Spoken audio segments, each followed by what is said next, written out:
Vamos falar de alguns fatos e números. Dos 500 bilhões que a União Europeia despejou na Ucrânia, 48 bilhões simplesmente desapareceram. Sim, e Zelensky não sabe onde esse dinheiro foi parar. 48 bilhões não é como perder uma nota de 50, certo? São 48 bilhões de euros.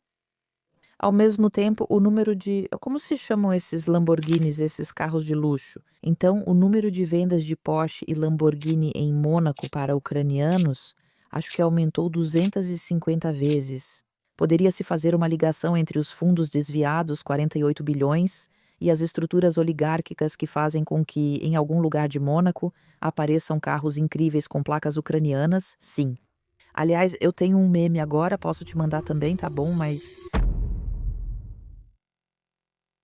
é realmente bem meme, sabe, tudo em imagens. Agora tem um assim, aparece tipo Zelensky como se fosse o Papai Noel descendo do céu com seu trenó, e aí estão a senhora von der Leyen, Macron e Merz, e eles dão para Zelensky um saco enorme de dinheiro, e Zelensky pega 3 pirulitos e dá um pirulito para Macron, von der Leyen e Merz. Eles ficam felizes, e Zelensky volta para o céu com seu trenó de renas e saco de dinheiro. É basicamente isso. Ao mesmo tempo, agora temos um chefe de Estado, Zelensky, que aparentemente ainda não quer permitir eleições. Então, para resumir, certo? Então, que democracia estamos defendendo? Defendemos uma Ucrânia altamente corrupta, com tendências fascistoides, que restringe a liberdade de expressão e a oposição no parlamento. Claro que existem boas instituições da sociedade civil na Ucrânia, não quero negar isso. Também há pessoas combativas lá, bons democratas, que tentam resistir a tudo isso. Mas agora Zelensky perdeu seu conselheiro. Vou dizer que as estruturas democráticas na Ucrânia não estão bem no momento, e nós simplesmente negamos isso e continuamos agindo no Ocidente como se tivéssemos algo a defender lá. E contra essa cegueira ocidental, essa incapacidade ocidental de reconhecer o fracasso da Europa Ocidental, sabe? Contra isso, agora Trump reclama quando escreve em seu estudo de segurança que a Europa está em decadência civilizatória. Abre parênteses, isso é verdade, fecha parênteses. Porque a Europa não é mais capaz de autocrítica, não consegue mais corrigir suas decisões políticas, porque a Europa não é mais capaz de fazer uma avaliação racional de suas próprias capacidades. Então, eu digo, como se chama mesmo esse Plano Geral Alemanha, Plano de Operações Alemanha, como nós e assim por diante? Só posso dizer que o plano de operações Alemanha termina em Stuttgart. Tem uma estação de trem iniciada em 2012, prevista para 2021, mas talvez 2029. Mas quando se trata de ainda termos tropas para enviar para a linha de frente, ou seja lá o que for, nós nem sequer temos os motoristas ou os caminhões para isso. Ou seja, essa superestimação europeia da realidade militar de uma guerra que já está perdida há muito tempo. Então, basta olhar para o aspecto militar. Bom, eu não sou especialista, mas eu assisto os vídeos no YouTube da Glenn Dixon ou da Melsheimer, tem vários, ou da Scott Ritter. Tem bastante gente boa que analisa isso, quais tropas, quais armas e assim por diante. Quem ouve tudo isso percebe. Essa guerra está perdida há pelo menos um ano. Agora, com as últimas cidades caídas, o restante é praticamente território livre. Agora os russos provavelmente podem avançar pelo Dchepassin. Agora você pode lamentar e, como o Ocidente, afirmar: isso não pode acontecer. E claro, pode fazer isso. Strack Zimmermann também fez isso hoje na rádio Deutschlandfunk. Sim, agora os russos avançam. Mas assumir responsabilidade seria admitir. Em abril de 2022 houve negociações. O negociador era Jacques Rouch, um suíço na Turquia, em Istambul. Ele escreveu um livro sobre isso, qualquer um pode ler.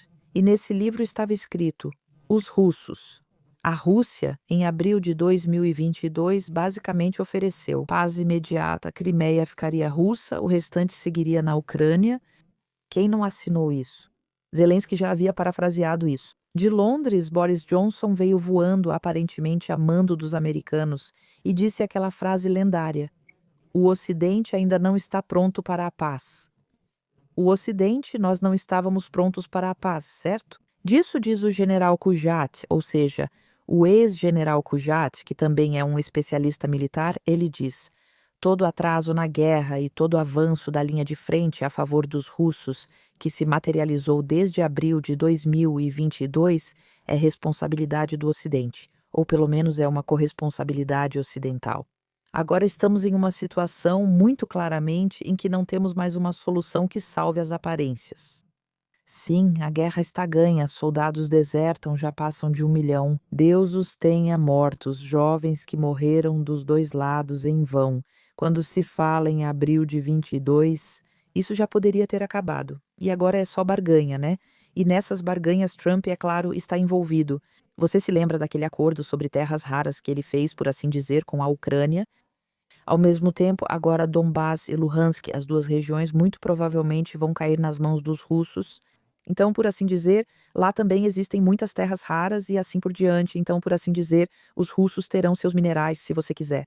Primeiro é um cessar-fogo, depois negociações de paz e acordos. Quem fica com as terras raras? Esse é o ponto. Do que se trata tudo isso? É sobre terras raras, não paz ou liberdade, certo? E raramente isso ficou tão claro quanto nesta guerra na Ucrânia. Trump é direto sobre seus interesses. América em primeiro lugar. No fim, tudo é questão de acordos nesse conflito. Por outro lado, há políticos na Europa que queriam permanecer no conflito de forma implacável. Você acha que eles vão sair da guerra de cabeça erguida ou acha que ainda vai haver um novo nível de escalada? Por exemplo, poderiam até explodir uma usina nuclear. O que você acha disso? Primeiro percebemos que os americanos parecem querer dividir a Europa, embora eu não queira colocar toda a culpa neles. Nós mesmos estamos nos dividindo. Nós mesmos nos dividimos por causa dessa questão da guerra. Então, a ideia de que a União Europeia é um projeto de paz já foi assim. Nos anos 90, na época do Delors, era outro tempo, eu trabalhei para o Delors, que uma União Europeia que durante 70 anos disse que nunca mais haveria guerra na Europa, que uma instituição assim possa se unir em torno de uma guerra, isso é totalmente absurdo. Nunca tivemos uma unificação europeia. Quis dizer isso antes de falar sobre Sapovica. Toda essa história de incitação à guerra veio do Báltico, os estonianos com os poloneses, com os britânicos, com Washington, né? E agora, claro, Macron e Merz, infelizmente, numa total perversão da relação franco-alemã. Poloneses, romenos não querem ser campo da OTAN, búlgaros querem sair, húngaros, tchecos, eslovenos, Itália, Grécia, Portugal e Espanha também estavam fora. Né? Então sempre foi errado presumir isso, por isso eu também digo. Acho que a União Europeia provavelmente não vai sobreviver institucionalmente a esse drama, essa tragédia da Ucrânia. O ressentimento contra a senhora Giroud, contra a senhora von der Leyen é enorme. Desculpe, foi um erro de fala, senhora Giroud. Também enfrento muito ressentimento, pois disse isso e fui expulsa da universidade. Mas contra a senhora von der Leyen o ressentimento é ainda maior. Houve 3 moções de desconfiança no Parlamento Europeu, sim. Então, mesmo lá, nós temos... As forças conservadoras populares já estão quase conseguindo a maioria. Sim, então veja, entre a bancada do Partido Popular Europeu e os 3 chamados partidos populistas, são apenas 2 mandatos, 3 moções de desconfiança. Você precisa ouvir o último discurso da senhora von der Leyen. Ela ficou lá por 1 hora. Precisamos ser fortes, enviamos nossos soldados. Então todo esse discurso é... Então eu diria realmente que é de dar nojo, sim. Olha, se você lembrar, eu trabalhei nos anos 90 para Jacques Delors por uma Europa que Delors era católico e socialista. Sim, ele queria paz, justiça e democracia na Europa. Não defendia ser duro com a Rússia. Não vamos culpar os americanos agora. Nós, do ocidente da Europa, nos superestimamos nesse conflito, agimos por conta própria. Sim, esse ódio aos russos que conseguiram mobilizar por aqui, tipo, o russo está vindo, sabe? É vergonhoso também o fato de que isso foi possível. Que nós esquecemos nossa história, que esquecemos dos 27 milhões de soldados soviéticos que morreram em 41 na campanha Barbarossa. Sim, que tiramos o contexto do contexto, ou seja, que nada disso foi contado. Então, pela segunda vez, eu diria nossos pais, nossos avós, 27 milhões de mortos na União Soviética, sim, isso não é contado junto. E agora temos um discurso sério de que queremos ir à guerra contra a Rússia de novo. Tudo isso é tão absurdamente emocional, social, econômico, explodir o gasoduto, sanções que não funcionam. Estamos em uma dissonância cognitiva tão grande, desconectados da nossa história, com repressão emocional e uma espécie de cegueira política em relação ao que realmente está acontecendo, que só dá para sentir vergonha. Então agora eu chego a Saporígia. Por quê? Você também conhece isso. Quando a gente sente tanta vergonha que não consegue admitir o próprio fracasso, o que se faz então? A maioria das pessoas nem consegue dizer desculpa. Tipo, desculpa, eu errei. Imagina só, Strack, Zimmermann e Macron, Ou seja lá quem for tendo que ir para a imprensa e dizer: ah, desculpa, a gente errou. Os russos já ganharam isso faz 1 ano e meio, tem soldados demais. A gente nunca quis guerra de novo. Erramos ao rejeitar a solução diplomática em abril de 2022.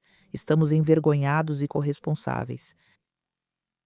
E deveriam fazer isso agora? Após 3 anos falando o russo, não há solução que salve a imagem deles. Tem uma frase do Rimbaud, um poeta jovem da época da Revolução Francesa. Ele disse uma vez: quem não pode construir deve destruir. Quem não cria destrói. Quem não pode construir deve destruir. Quem não consegue criar a paz agora, quem não trabalhou por ela, quem se envergonhou diante da história, quem se envergonhou diante da diplomacia, quem traiu a herança da civilização europeia. Então, quem eu diria literalmente traiu a Europa? Europa é uma mulher. Quem abusou da Europa porque a violentou pode até erotizar isso, não é? O que ele deveria fazer além de reagir de forma selvagem? A citação de Rimbaud revela que sinto tanta vergonha e estou tão arrasada, sem saída para salvar minha imagem, que só deixo destroços e cinzas para trás.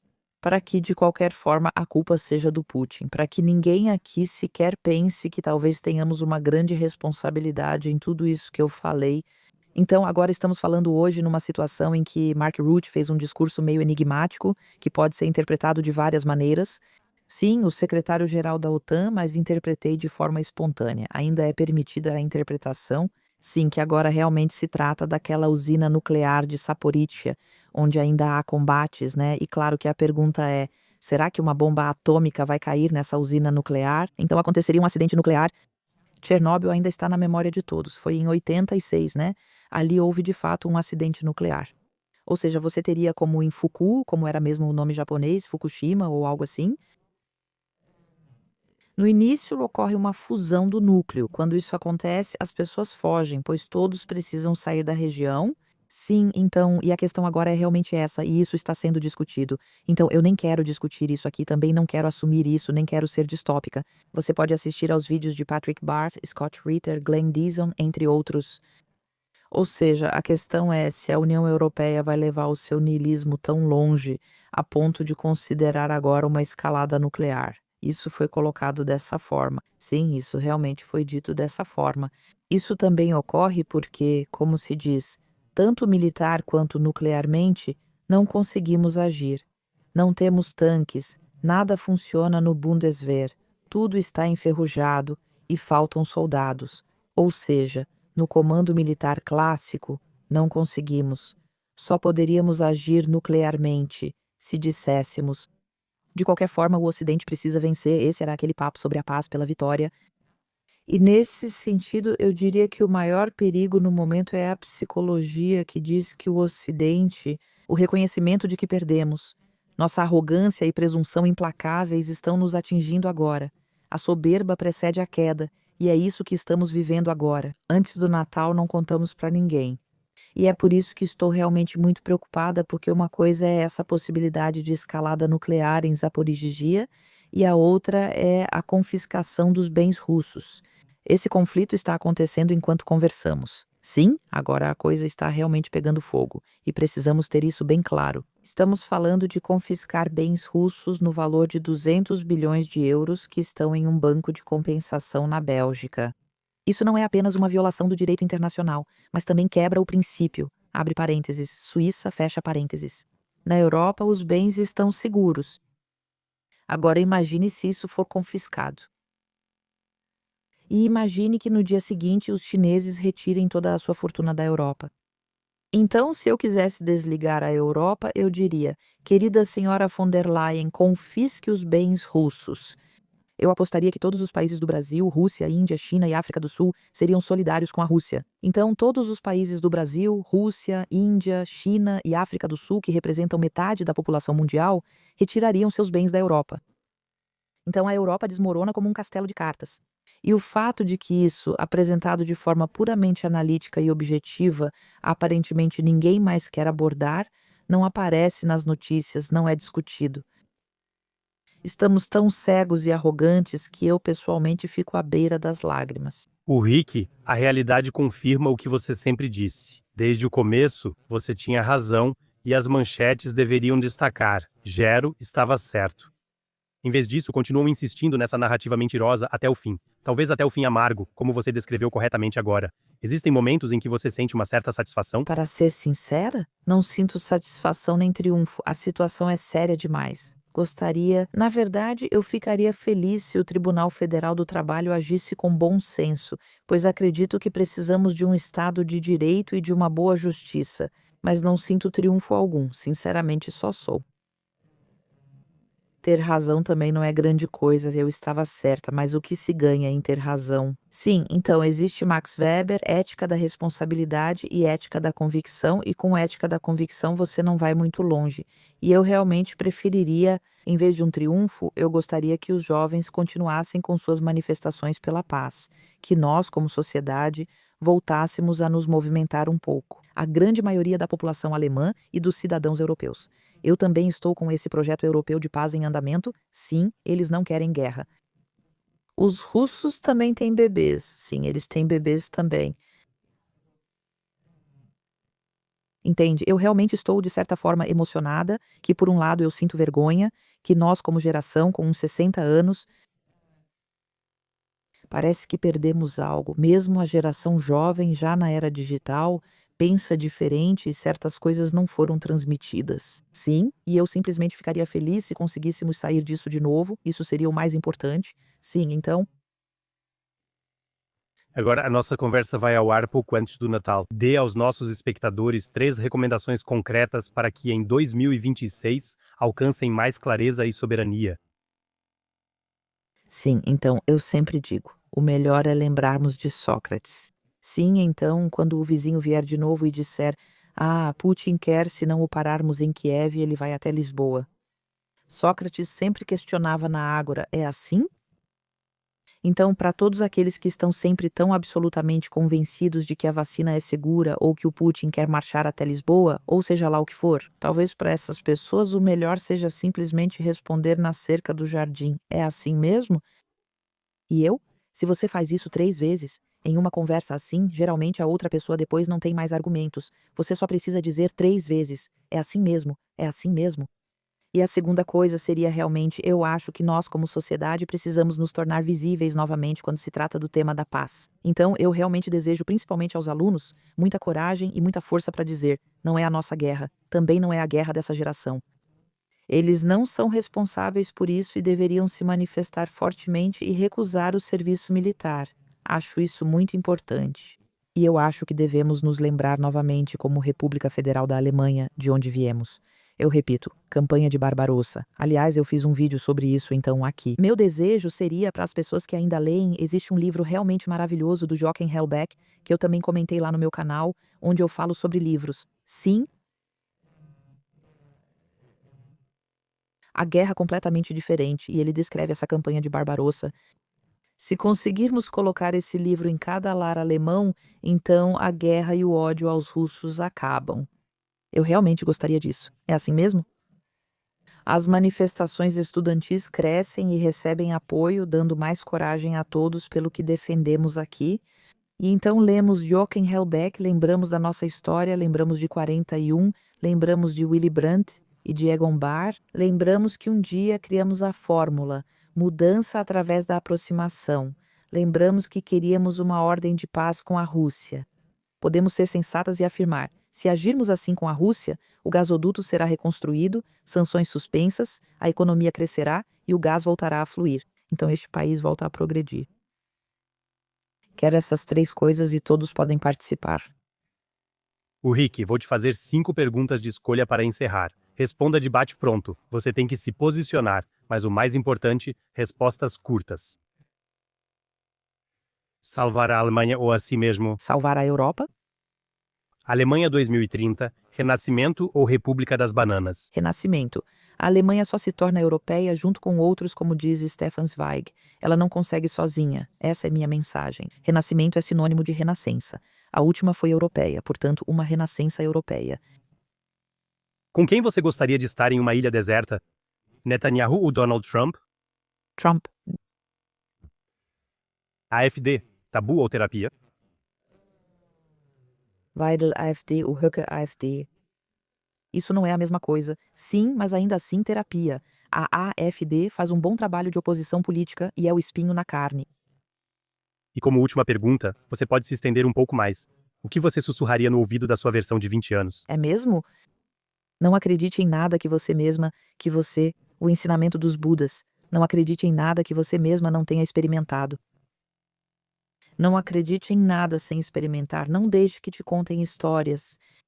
Um país que condena moralmente a crítica perde sua orientação, e é exatamente por isso que vozes como a sua são indispensáveis. Acredito que a história será mais justa com sua posição do que o presente. Obrigado pela clareza, coragem e desejo o melhor para você e sua família. Obrigada, Simão. Desejo o mesmo para você. Então, boas festas e momentos de reflexão para todos.